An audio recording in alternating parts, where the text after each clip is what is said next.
ശാന്തി 19/5/26 പ്രഭാതമുരളി ബാബ്ദാദ മധുബൻ. ബാബ പറയുന്നു, മധുരമായ കുട്ടികളെ, ആത്മാഭിമാനി ഭവ. നടക്കുമ്പോഴും ചുറ്റി സഞ്ചരിക്കുമ്പോഴും എഴുന്നേൽക്കുമ്പോഴും ഇരിക്കുമ്പോഴും ഇത് അഭ്യസിച്ചുകൊണ്ടിരിക്കൂ. എങ്കിൽ നിങ്ങളുടെ വളരെയധികം ഉന്നതി ഉണ്ടായിക്കൊണ്ടിരിക്കും.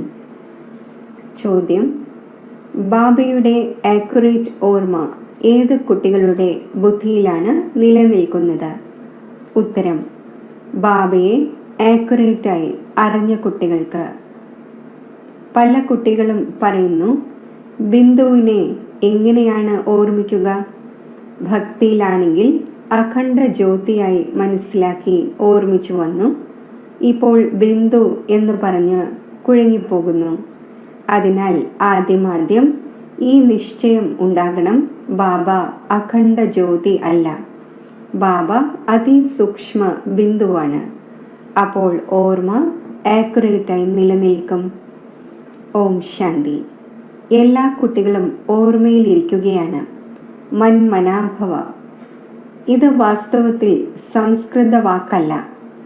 ബാബ സഹജ രാജയോഗം പഠിപ്പിച്ചപ്പോൾ ഈ സംസ്കൃത വാക്ക് പറഞ്ഞിട്ടില്ല. ഈ ഒന്ന് സംസ്കൃതം അറിയുന്നതേയില്ല. ബാബ ഹിന്ദിയിൽ തന്നെയാണ് മനസ്സിലാക്കിക്കുന്നത്. ഈ രഥം ഹിന്ദിയും സിന്ധിയും ഇംഗ്ലീഷും ഒക്കെ അറിയുന്നയാളാണ്. എന്നാൽ ബാബ മനസ്സിലാക്കിക്കുന്നത് ഹിന്ദിയിലാണ്. ആര് ഏത് ധർമ്മത്തിലേതാണോ അവർക്ക് അവരുടേതായ ഭാഷയുണ്ട്. ഇവിടെ ഹിന്ദി ഭാഷ തന്നെയാണ് ഉപയോഗിക്കുന്നത്. ഈ ഭാഷ മനസ്സിലാക്കുന്നത് സഹജമാണ്. ഈ സ്കൂളും വണ്ടർഫുൾ ആണ്. ഇതിൽ പേപ്പറിൻ്റെയോ പെൻസിലിൻ്റെയോ മറ്റോ ആവശ്യമില്ല. ഇവിടെയാണെങ്കിൽ കേവലം ഒരു വാക്കാണ് ഓർമ്മിക്കേണ്ടത്, അതായത് ബാബയെ ഓർമ്മിക്കൂ. ഗോഡിനെ അഥവാ ഈശ്വരനെ അഥവാ പരംപിത പരമാത്മാവിനെ ആരെങ്കിലും ഓർമ്മിക്കാതിരിക്കുന്നത് പ്രയാസമാണ്. എല്ലാവരും ഓർമ്മിക്കുന്നു, എന്നാൽ ആ ഒന്നിൻ്റെ തിരിച്ചറിവില്ല. ബാബ തന്നെ വന്ന് തൻ്റെ തിരിച്ചറിവ് നൽകുന്നു. ശാസ്ത്രങ്ങളിൽ കൽപ്പത്തിൻ്റെ ആയുസ് ഇത്രയും നീണ്ടതായി എഴുതിയിരിക്കുന്നു. അത് ബാബ വന്ന് മനസ്സിലാക്കിച്ചു തരുന്നു. വളരെ വലിയ കാര്യമൊന്നുമല്ല. അഹല്യന്മാരും വൃദ്ധരായ മാതാക്കളും എന്ത് മനസ്സിലാക്കും? ഇതാണെങ്കിൽ വളരെ സഹജമാണ്. കൊച്ചു കുട്ടികൾക്ക് പോലും മനസ്സിലാക്കാൻ സാധിക്കും. ബാബ എന്ന വാക്ക് പുതിയതൊന്നുമല്ല. ശിവന്റെ ക്ഷേത്രത്തിൽ പോകുമ്പോൾ ബുദ്ധിയിൽ വരുന്നു, ഇത് ശിവ് ബാബയാണ്, അത് നിരാകാരനാണ്. എല്ലാ മനുഷ്യരും ബാബ എന്ന് പറയുന്നു. നമ്മൾ സർവ ആത്മാക്കളുടെയും പിതാവ് ഒന്നാണ്. ശരീരത്തിൽ വസിക്കുന്ന എല്ലാ ജീവാത്മാക്കളും ബാബയെ ഓർമ്മിക്കുന്നു. എല്ലാ ധർമ്മത്തിലുമുള്ള ഏതെല്ലാം ആത്മാക്കളുണ്ടോ എല്ലാവരും പരംപിത പരമാത്മാവിനെ തീർച്ചയായും ഓർമ്മിക്കുന്നു.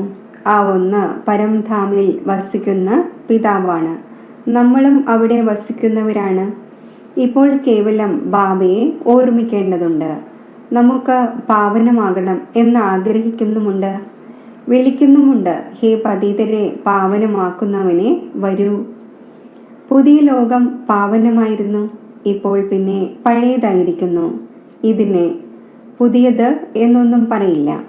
ഭാരതവാസികൾക്കറിയാം, പുതിയ ഭാരതത്തിൽ ദേവി ദേവന്മാർ രാജ്യം ഭരിച്ചിരുന്നു. എപ്പോൾ പുതിയ ഭാരതം ഉണ്ടായിരുന്നോ അപ്പോൾ അതിനു മുമ്പ് എന്തായിരുന്നു? സംഗമം. ഇതിനേക്കാളും സഹജമായി പറയേണ്ടതാണ്, പുതിയതിനു മുൻപ് പഴയതുണ്ടായിരുന്നു. സംഗമം എന്നതിനെ മനുഷ്യർക്ക് ഇത്രയും സഹജമായി മനസ്സിലാക്കാൻ സാധിക്കില്ല. ന്യൂ വേൾഡ്, ഓൾഡ് വേൾഡ്, ഇതിന് മധ്യത്തിലുള്ളതിനെ സംഗമം എന്ന് പറയുന്നു. ബാബയെക്കുറിച്ച് തന്നെയാണ് പറയുന്നത്, ഹേ പതീത പാവന വരൂ, വന്ന് നമ്മെ പാവനമാക്കി മാറ്റൂ, നമ്മൾ പതീതമായിരിക്കുന്നു എന്ന്. പുതിയ ലോകത്തിൽ ആരും വിളിക്കുന്നില്ല. ഇപ്പോൾ നിങ്ങൾക്ക് മനസ്സിലായി, ഈ ഭാരതം പാവനമായിരുന്നു. ഹേ പതീത പാവന വരൂ എന്ന് വളരെ സമയമായി വിളിച്ചു വന്നു. പതീത ലോകം എപ്പോൾ പൂർത്തിയാകും എന്നവർക്കറിയില്ല. ശാസ്ത്രങ്ങളിൽ എഴുതിയിരിക്കുന്നത് ഇനിയും 40,000 വർഷം കലിയുഗം, അതായത് പതീത ലോകം നടക്കും എന്നാണ്. തീർച്ചയായും ഘോര അന്ധകാരത്തിലാണ്. ഇപ്പോൾ നിങ്ങൾ പ്രകാശത്തിലാണ്. ബാബ നിങ്ങളെ ഇപ്പോൾ പ്രകാശത്തിലേക്ക് കൊണ്ടുവന്നു. ഈ 5000 വർഷത്തിൽ സൃഷ്ടിയുടെ ചക്രം പൂർത്തിയാകുന്നു. ഇന്നലെയുടെ കാര്യമാണ്. നിങ്ങൾ രാജ്യം ഭരിച്ചിരുന്നു. തീർച്ചയായും ഈ ലക്ഷ്മി നാരായണന്റെ രാജ്യമുണ്ടായിരുന്നു, സ്വർഗമായിരുന്നു. പാവന ലോകത്തിൽ ഒരു ഉപദ്രവങ്ങളോ മറ്റോ ഉണ്ടാകുന്നില്ല. ഉപദ്രവങ്ങൾ ഉണ്ടാകുന്നത് രാവണ രാജ്യത്തിലാണ്. ഇവിടെ നിങ്ങൾക്ക് ബാബ മനസ്സിലാക്കിച്ചു തരുന്നു. നിങ്ങൾ മുന്നിലിരുന്ന് കാതുകളിലൂടെ കേൾക്കുന്നു. ആരാണ് കേൾക്കുന്നത്? ആത്മാവ്. ആത്മാവിന് വളരെ സന്തോഷമുണ്ടാകുന്നു. ബാബ വീണ്ടും വന്ന് നമ്മളുമായി കണ്ടുമുട്ടിയിരിക്കുന്നു. ബാബയിൽ നിന്നും സമ്പത്ത് എടുത്തിരുന്നു. ഇപ്പോൾ ബാബ പറയുന്നു, എന്നെ ഓർമ്മിക്കൂ. ഇതിൽ എഴുതുകയും പഠിക്കുകയും ചെയ്യുന്ന കാര്യമൊന്നുമല്ല. ആരെങ്കിലും വരുമ്പോൾ ചോദിക്കണം, താങ്കളുടെ വരവിൻ്റെ ഉദ്ദേശം എന്താണ്? അപ്പോൾ പറയും, ഇവിടെയുള്ള മഹാത്മാവുമായി കൂടിക്കാഴ്ച നടത്താനാണ്. എന്തിനു വേണ്ടി? നിങ്ങൾക്ക് എന്താണ് ആവശ്യം? പറയൂ. എന്തെങ്കിലും ഭിക്ഷ ആവശ്യമാണ്? സന്യാസിയാണെങ്കിൽ റൊട്ടി കഷ്ണമാണ് വേണ്ടത്. സന്യാസിമാർ ആരുടെയെങ്കിലും അടുക്കൽ പോകുന്നു, അല്ലെങ്കിൽ വഴിയിൽ കണ്ടുമുട്ടുന്നു എങ്കിൽ റിലീജിയസ് ആയ മനുഷ്യർ വിചാരിക്കും, ഇവർ പിന്നെയും പവിത്ര മനുഷ്യരാണ്, ഇവരെ ഭോജനം കഴിപ്പിക്കുന്നത് നല്ലതാണ്. ഇപ്പോഴാണെങ്കിൽ പവിത്രതയും അവശേഷിക്കുന്നില്ല. പൂർണ്ണമായും തമോ പ്രധാന ലോകമാണ്. ഇതിൽ വളരെയധികം മാലിന്യമുണ്ട്. മനുഷ്യർ എത്ര പരവശമാകുന്നു. ഇവിടെയാണെങ്കിൽ പരവശമാകുന്ന ഒരു കാര്യവുമില്ല. ബാബ പറയുന്നു, എഴുതേണ്ട ആവശ്യം പോലുമില്ല. ഈ പോയിന്റ്സും മറ്റും എഴുതുന്നത് ധാരണ ചെയ്യുവാനാണ്. ഡോക്ടേഴ്സിൻ്റെ അടുക്കൽ എത്ര ഔഷധങ്ങളാണുള്ളത്? ഇത്രയും ഔഷധങ്ങളെല്ലാം ഓർമ്മയുണ്ടായിരിക്കുന്നു. ബാരിസ്റ്ററിൻ്റെ ബുദ്ധിയിൽ എത്ര ലോയുടെ കാര്യങ്ങൾ ഓർമ്മയുണ്ടായിരിക്കുന്നു. നിങ്ങൾക്ക് എന്താണ് ഓർമ്മിക്കേണ്ടത്?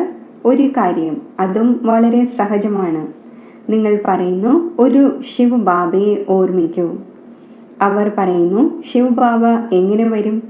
ഇതും നിങ്ങൾക്കല്ലാതെ മറ്റാർക്കും അറിയില്ല. ഈശ്വരൻ എവിടെയാണ്? അവർ പറയും, നാമരൂപത്തിൽ നിന്നും വേറിട്ടതാണ്, അല്ലെങ്കിൽ പിന്നെ പറയുന്നു സർവവ്യാപിയാണ്. രണ്ട് വാക്കുകളും തമ്മിൽ രാത്രിയും പകലും പോലുള്ള വ്യത്യാസമുണ്ട്. നാമരൂപത്തിൽ നിന്നും വേറിട്ട ഒരു വസ്തുവുമില്ല. പിന്നെ പറയുന്നു, പട്ടിയിലും പൂച്ചയിലും സർവ്വതിലും പരമാത്മാവുണ്ട്. രണ്ടും പരസ്പരം ഓപ്പോസിറ്റായ കാര്യങ്ങളായി. അതിനാൽ ബാബ തൻ്റെ പരിചയം നൽകി പറയുന്നു, പിതാവായ എന്നെ ഓർമ്മിക്കൂ. സഹജ രാജയോഗം എന്ന് പാടപ്പെടുകയും ചെയ്യുന്നു. ബാബ പറയുന്നു, യോഗം എന്ന വാക്ക് മാറ്റും, ഓർമ്മിക്കൂ. ഏതുപോലെ ചെറിയ കുട്ടി മാതാപിതാവിനെ കാണുമ്പോൾ തന്നെ ആശ്ലേഷിക്കുന്നു. എൻ്റെ മാതാപിതാവാണോ എന്നാദ്യം ചിന്തിക്കുമോ? ഇല്ല. ഇതിൽ ചിന്തിക്കുന്നതിൻ്റെ കാര്യമേ ഇല്ല. നിങ്ങളും കേവലം ശിവബാബയെ ഓർമ്മിക്കേണ്ടതുണ്ട്. ഭക്തിമാർഗത്തിലും നിങ്ങൾ ശിവനിൽ പുഷ്പങ്ങൾ അർപ്പിച്ചു വന്നു. സോമനാഥൻ്റെ ക്ഷേത്രവും എത്ര വലിയ രീതിയിൽ ഉണ്ടാക്കപ്പെട്ടതാണ്. അത് പിന്നീട് മുഹമ്മദ് ഗസ്നി വന്ന് കൊള്ളയടിച്ചിരുന്നു. സോമനാഥൻ്റെ ക്ഷേത്രം ഭാരതത്തിൽ പ്രസിദ്ധമാണ്. ഏറ്റവും ആദ്യം ശിവന്റെ പൂജയാണ് നടക്കേണ്ടത്. കുട്ടികൾക്ക് ഈ എല്ലാ നോളജും ഇപ്പോൾ ബുദ്ധിയിൽ വന്നു കഴിഞ്ഞു. പൂജയും മറ്റും ചെയ്തു വന്നു. എന്നാൽ ഇത് ജഡചിത്രമാണ് എന്നത് നിങ്ങൾക്കറിയില്ലായിരുന്നു. തീർച്ചയായും ചൈതന്യത്തിൽ വന്നിട്ടുണ്ടാകും. അതിനാലാണല്ലോ വർഷങ്ങൾ തോറും ശിവജയന്തിയും ആഘോഷിക്കുന്നത്. ശിവപരമാത്മാവ് നിരാകാരമാണ് എന്നും പറയുന്നു. ആത്മാവിനറിയാം നമ്മളും നിരാകാരമാണ്. ഇപ്പോൾ നിങ്ങൾ ആത്മാഭിമാനിയാകുന്നു. വളരെ സഹജമാണ്. ആ ഒന്ന് നമ്മുടെ ബാബയാണ്. ജ്ഞാനത്തിൻ്റെ സാഗരവും സുഖത്തിൻ്റെ സാഗരവും പതീത പാവനുമാണ്. ആ ഒന്നിന് വളരെയധികം മഹിമയുണ്ട്. ബ്രഹ്മ, വിഷ്ണു, ശങ്കറിന് ഇത്രയും മഹിമയില്ല. ഒന്നിൻ്റെ തന്നെ മഹിമയാണ് പാടുന്നത്. ഇപ്പോൾ കുട്ടികളായ നിങ്ങൾക്കറിയാം, ബാബ വന്ന് നമുക്ക് സമ്പത്ത് നൽകിക്കൊണ്ടിരിക്കുന്നു. ഏതുപോലെ ലൗകിക പിതാവ് കുട്ടികളുടെ പരിപാലനം ചെയ്യുന്നു, പഠിപ്പിക്കുന്നില്ല. പഠനത്തിനായി സ്കൂളിലേക്ക് പോകുന്നു, പിന്നെ വാനപ്രസ്ഥത്തിൽ ഗുരുവിനെ സ്വീകരിക്കുന്നു. ഇക്കാലത്താണെങ്കിൽ ചെറിയവരും വലിയവരുമെല്ലാം ഗുരുവിനെ സ്വീകരിക്കുന്നു. ഇവിടെയാണെങ്കിൽ കുട്ടികളായ നിങ്ങളോട് പറയുന്നു, ശിവബാബയെ ഓർമ്മിക്കൂ. സർവർക്കും അവകാശമുണ്ട്. എല്ലാവരും എൻ്റെ കുട്ടികളാണ്. നിങ്ങളിലും ചിലർ എന്നെ നല്ല രീതിയിൽ ഓർമ്മിക്കുന്നു. ചിലർ പറയുന്നു, ബാബ ആരെയാണ് ഓർമ്മിക്കേണ്ടത്? ബിന്ദുവിനെ എങ്ങനെ ഓർമ്മിക്കും? വലിയ വസ്തുവിനെയാണ് ഓർമ്മിക്കാറുള്ളത്. ശരി, നിങ്ങൾ ഓർമ്മിക്കുന്ന പരമാത്മാവ് എന്ത് വസ്തുവാണ്? അഖണ്ഡ ജ്യോതി സ്വരൂപമാണ് എന്ന് പറയുന്നു. എന്നാൽ അങ്ങനെയല്ല.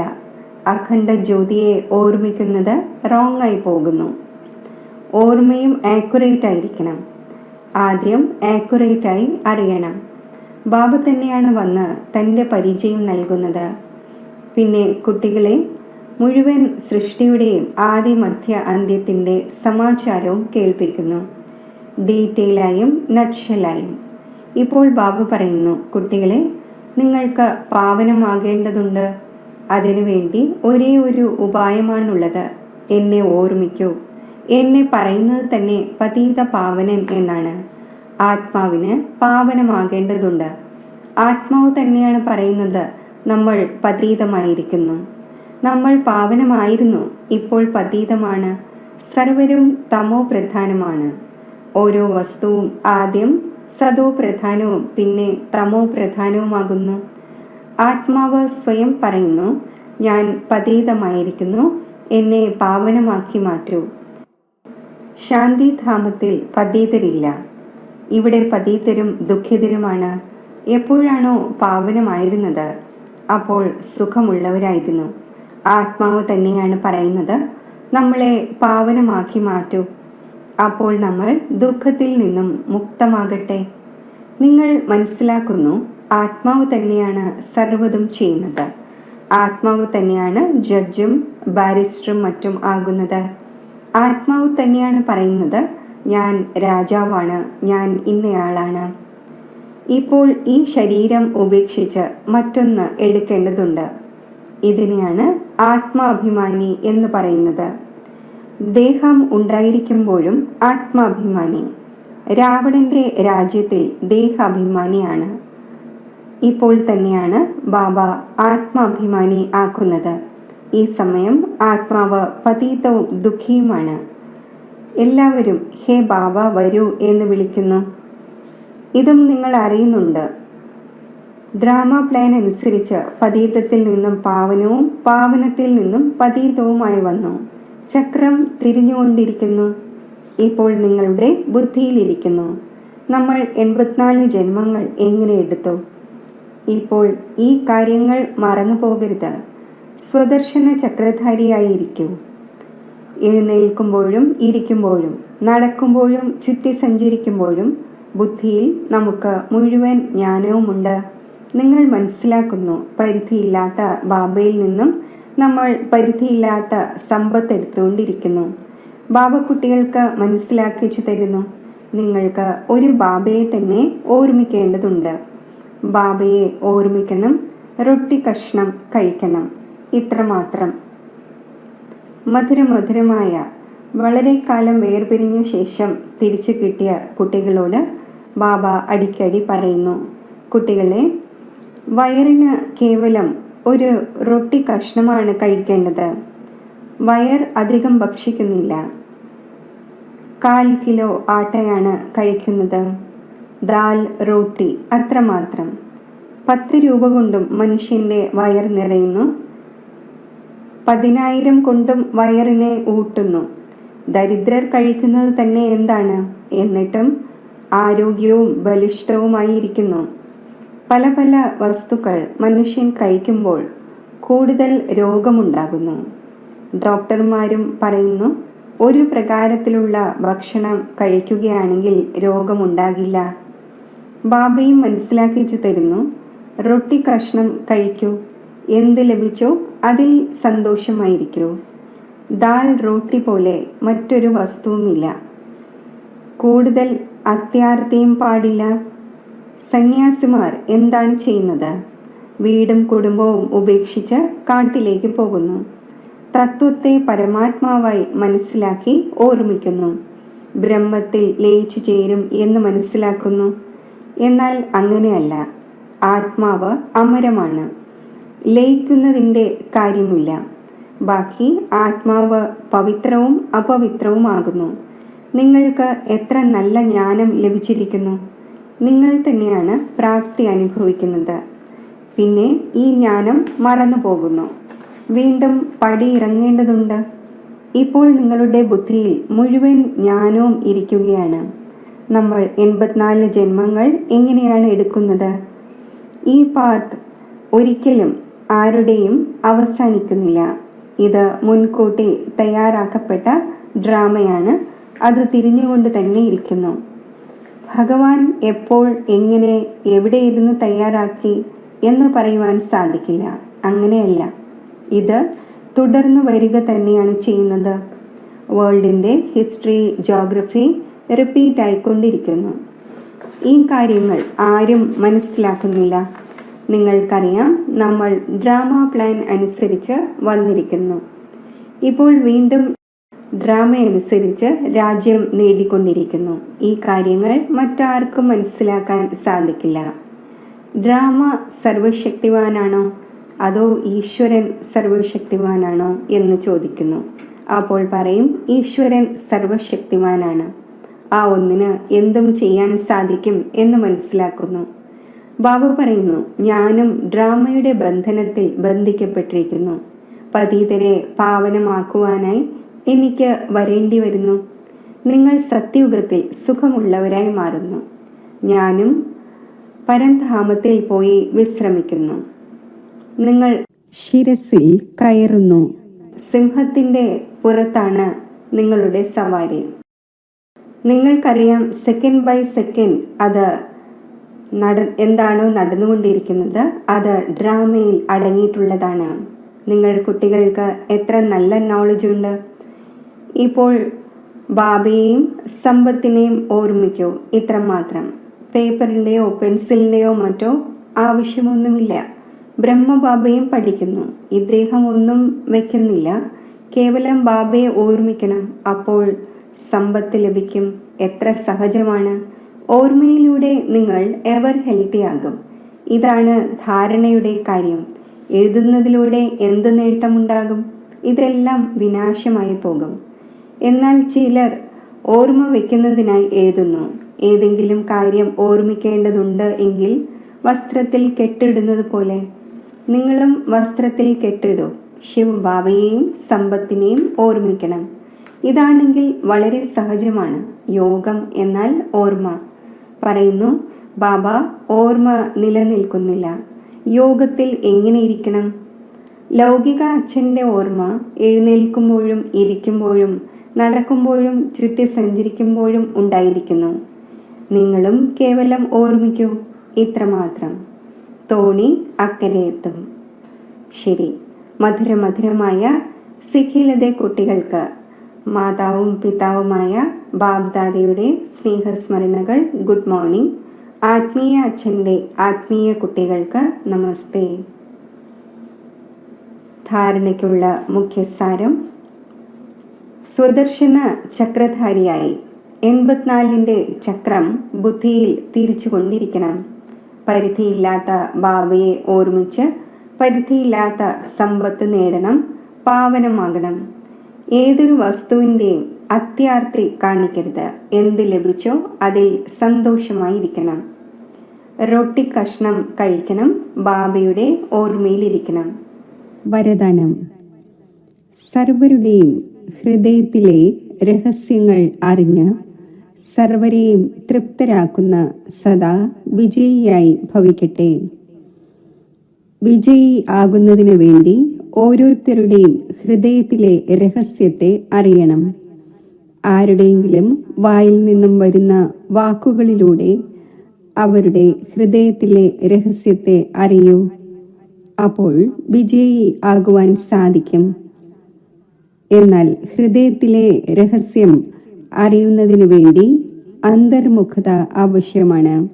എത്രത്തോളം അന്തർമുഖി ആയിരിക്കുമോ അത്രയും ഓരോരുത്തരുടെയും ഹൃദയത്തിലെ രഹസ്യത്തെ അറിഞ്ഞ് അവരെ തൃപ്തമാക്കുവാൻ സാധിക്കും.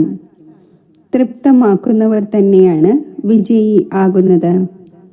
സ്ലോഗൻ: വൈരാഗ്യം ഇങ്ങനെയുള്ള ഒരു യോഗ്യ ഭൂമിയാണ്. അതിൽ ഏതൊരു വിത്ത് വിതച്ചാലും അത് ഫലഭൂവിഷ്ടം തീർച്ചയായും ആകും. അവ്യക്ത സൂചന: സദാ അചഞ്ചലവും ആടാത്തതും ഏകരസവുമായ സ്ഥിതി അനുഭവിക്കൂ. സദാ ഉന്മേഷത്തിലും ഉത്സാഹത്തിലും ഏകരസമായി ഇരിക്കുന്നതിനു വേണ്ടി ആരെല്ലാം ബന്ധത്തിൽ വരുന്നുവോ, സ്റ്റുഡൻ്റ് ആകട്ടെ കൂട്ടുകാരാകട്ടെ, എല്ലാവരെയും സന്തുഷ്ടമാക്കുന്നതിനുള്ള വ്യഗ്രത ഉണ്ടായിരിക്കണം. ആരെ കണ്ടാലും അവരിൽ നിന്നും ഓരോ സമയത്തും ഗുണം എടുത്തുകൊണ്ടിരിക്കൂ.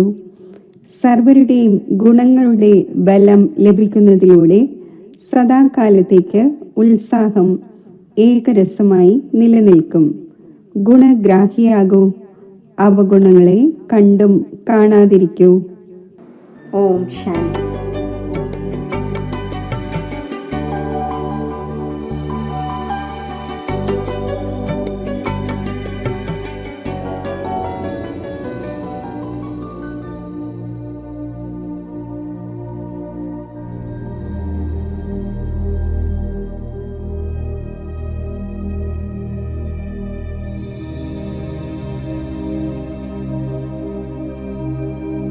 മനസ്സിൻ്റെ ഏകാഗ്രതയുടെ ശക്തിയിലൂടെ ഞാൻ ഈ ശബ്ദത്തിൻ്റെ ലോകത്തിൽ നിന്നും ഉപരി ആവുകയാണ്. അതിസൂക്ഷ്മ ജ്യോതിർബിന്ദു സ്വരൂപമായ ഞാൻ ആത്മാവ്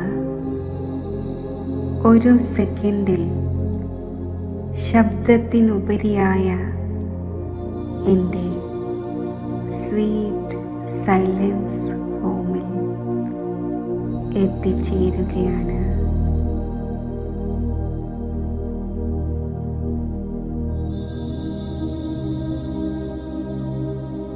മധുരമായ നിശബ്ദത നിറഞ്ഞ ദിവ്യമായ ശാന്തത നിറഞ്ഞ ഈ ലോകത്തിൽ ഞാൻ എൻ്റെ അനാദി സ്വരൂപത്തിൽ സ്ഥിതി ചെയ്യുകയാണ്.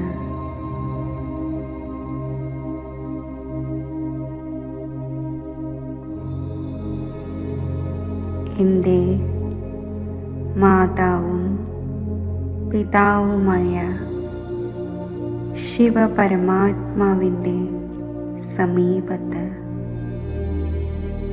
പരമാത്മാ ഛത്രഛായയിൽ ആ ദിവ്യ പ്രേമത്തിൻ്റെ പരിപാലനയിൽ അതീന്ദ്രിയ സുഖമയ സ്ഥിതിയിൽ ലയിച്ചിരിക്കുകയാണ്.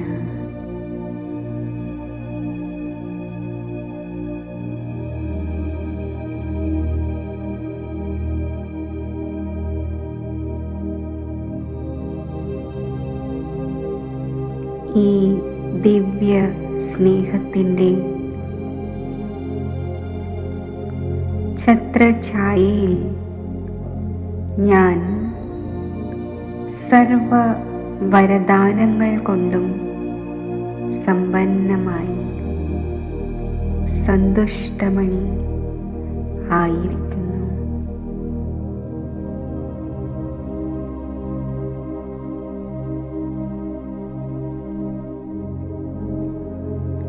എന്നിൽ നിന്നും സന്തോഷത്തിൻ്റെ അലകൾ നാനാഭാഗത്തും വ്യാപിക്കുകയാണ്.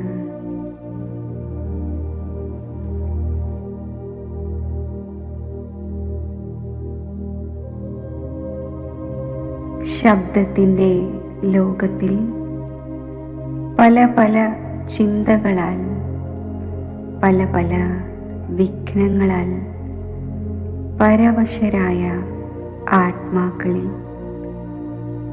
ഈ സന്തുഷ്ടതയുടെ അലകൾ എത്തിച്ചേരട്ടെ.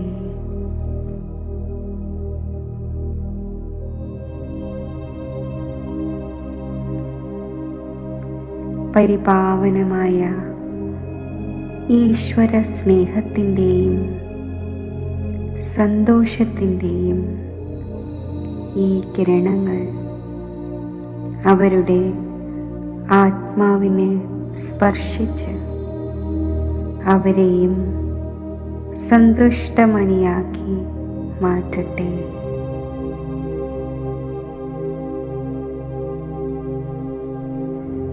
അവരിലെ ചിന്തകൾ അകന്നു പോകട്ടെ. പരമാത്മാ സ്നേഹസ്പർശം അവരിലും ഈശ്വരീയ സ്നേഹത്തിൻ്റെ ദിവ്യ അനുഭവം വരുത്തി.